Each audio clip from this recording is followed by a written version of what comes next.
ऐतिहासिक विजय मिळवून team India आज भारतात आणि आता काही वेळापूर्वी मुंबईत दाखल झालेली आहे। मोठ्या जल्लोषात मुंबईमध्ये टीम इंडियाचं स्वागत होतंय।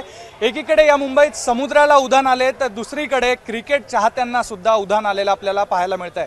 मोठा जल्लोष तिकडे वानखेडेवर सुरू आहे आणि वानखेडेपासून काही अंतरावर आपण सध्या बोरिवलीमध्ये आहोत। रोहित शर्मा आपला हिटमॅन जो आहे, टीम इंडियाचा कप्तान जो आहे, त्या कप्तानला घडवणारे त्याचे कोच, त्याचे गुरु आपल्यासोबत आहेत दिनेश लाड सर। दिनेश सर, काय नेमक्या भावना आहेत? रोहित आज एवढा मोठा ऐतिहासिक विजय संपादन करून येतोय, भारतामध्ये येतोय, तुमच्या भेटीलाही तो कदाचित येणारच असेल। काय नेमक्या तुमच्या भावना आहेत? भावना म्हणजे ॲक्च्युली माझ्याकडे शब्दच नाही काही बोलायला, कारण की ज्या मुलाला मी लहानपासून बघितलेलं 12 वर्षाचं, त्यांनी आज भारतासाठी वर्ल्ड कप जिंकून आला आणि 130 करोड जनतेला त्यांनी खुश केलं। तर जगातला मी श्रीमंत माणूस झालो आणि सगळ्यात मोठी गुरुदक्षिणा मला दिली अशी मी असं म्हणेन। सर, रोहितला तुम्ही असंच या मुलांमध्ये कधीतरी पाहिलं असेल, काय विचार केला होता रोहित जेव्हा खेळत होता? काय नेमके त्याच्या तुम्ही गोष्टी हेरल्या होत्या आणि आज तो तिथपर्यंत पोहोचलेला? खरं तर रोहितला मी बघितलं त्यावेळेस तो एक ऑफ स्पिनर बॉलर म्हणून बघितलं मी त्याला। बॅटिंग करताना बघितलंच नव्हतं आणि तेही 12 बॉल टाकताना, म्हणजे एकदाच मी त्याला बघितलं आणि मला वाटलं की ह्या मुलाला पण आपल्या शाळेत घेऊन जावं, कारण शाळेची टीम पण होती, चालू होती, त्याच्यामुळे मी त्याला शाळेत ॲडमिशन घ्यायला लावले। आणि ज्यावेळेस मी त्याला एकदा बॅटिंग करताना बघितली तर त्यावेळेस मला काहीतरी वेगळं वाटलं की बॉलिंगपेक्षा बॅटिंगमध्ये चांगलं करू शकतो। आणि त्यावेळेस मी त्याला खूप मागे लागलो, तू बॅटिंगमध्ये जास्त फोकस कर। आणि त्याच्या मागे लावून एक तर टॅलेंट त्याचं होतंच, असं नाही की त्याच्याकडे टॅलेंट नव्हतं, पण त्यावेळेस जर मी कदाचित हेरलं नसतं ते त्याची बॅटिंगचे टॅलेंट, तर कदाचित रोहित शर्मा हिटमॅन झाला नसतं मला वाटते। पण थँक गॉड की मला त्यावेळेस वाटलं की ह्याच्यामध्ये काहीतरी गुणवत्ता दिसते बॅटिंगची, आणि मी त्याला बॅटिंगमध्ये फोकस करायला लावलं आणि तो जगातला एक dangerous white ball cricket batsman झाला, याचा मला फार गर्व होतोय।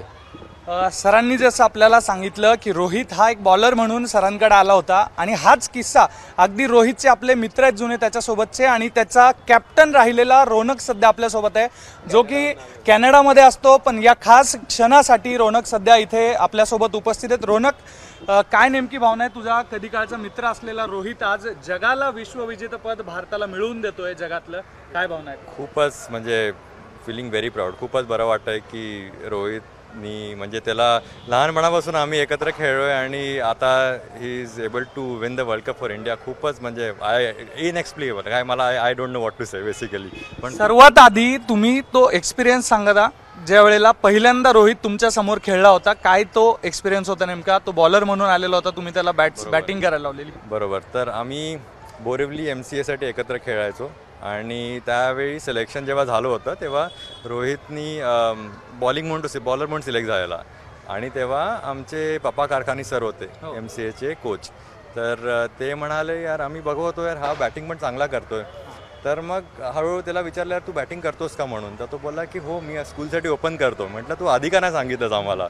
मग त्या मॅचेस नंतर आम्ही त्याला 4 नंबरवरती पाठवायला लागलो। त्याच्यानंतर तो ऑब्व्हियसली तो चांगलाचा बॅट्समन आहेच, सगळ्यांना माहिती आहे। आता किती रन केले होते त्यावेळेस? त्या मॅचमध्ये मला वाटतं बोरिवली MCA वर्सेस ठाणेची मॅच होती, ठाणे MCA, आणि ती एल्फ क्रिकेट अकॅडमीची सिलेक्शन टुर्नामेंट होती, तर त्यांनी मला वाटतं 50 का 60 मारलेले त्या मॅचमध्ये। त्याच्यानंतर मग आम्ही त्याला 4 नंबरला पाठवायला लागलो आणि मग तो रेस्ट इज हिस्ट्री, तुम्हाला ऑलरेडी माहिती आहे। सो आपल्यासोबत ओंकार सुद्धा आहे। ओंकार, काय नेमक्या तुझ्या तेव्हाच्या आठवणी आहेत रोहित सोबत? कारण तुम्ही एका शाळेत होतात, तुम्ही सोबत खेळलेला आहात आणि आज तुमचा मित्र जगाला, एक भारताला एक जगात स्थान मिळवून देतोय, काय भावना आहेत? नाही, खूप मोठी म्हणजे प्राऊड फिलिंग आहे ॲक्च्युली। आमच्यापैकी आमच्या शाळेची जी टीम होती त्यापैकी खूप प्रॉमिसिंग प्लेयर्स होते त्यावेळी, आणि असं आमच्यापैकी असं फिलिंग होतं की आमच्यापैकी कोणीतरी मोठं हे गाजवावं, मोठं स्टेज गाजवावं। तर ती एक म्हणजे अपेक्षा रोहितने आमची सरांची तर पूर्ण केलीच, त्यासोबत आमची पण एक अपेक्षा होती की आमच्यापैकी कोणीतरी एक मोठ्या स्टेजवरती खेळावं।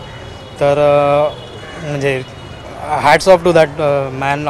म्हणजे 2023चं वर्ल्ड कप फायनल आपण हरलो, त्याच्यानंतर वर्ल्ड कप फायनल हरल्यानंतर एका कॅप्टनची काय मेंटॅलिटी होऊ, म्हणजे मानसिक त्याच्यावरती किती प्रेशर असू शकतं, हे फक्त आणि फक्त तो रोहित सांगू शकतो तुम्हाला।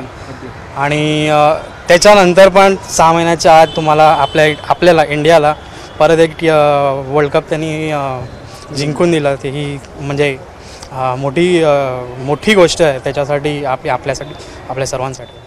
मित्राशी एक प्रत्येकाचं वेगळं नातं असतं आणि हे रोहितचे मित्र होते जे कधी काळी त्याच्यासोबत खेळलेले होते आणि आज अख्ख्या जगाला भारताला एक स्थान निर्माण करून दिलेलं आहे त्यांनी.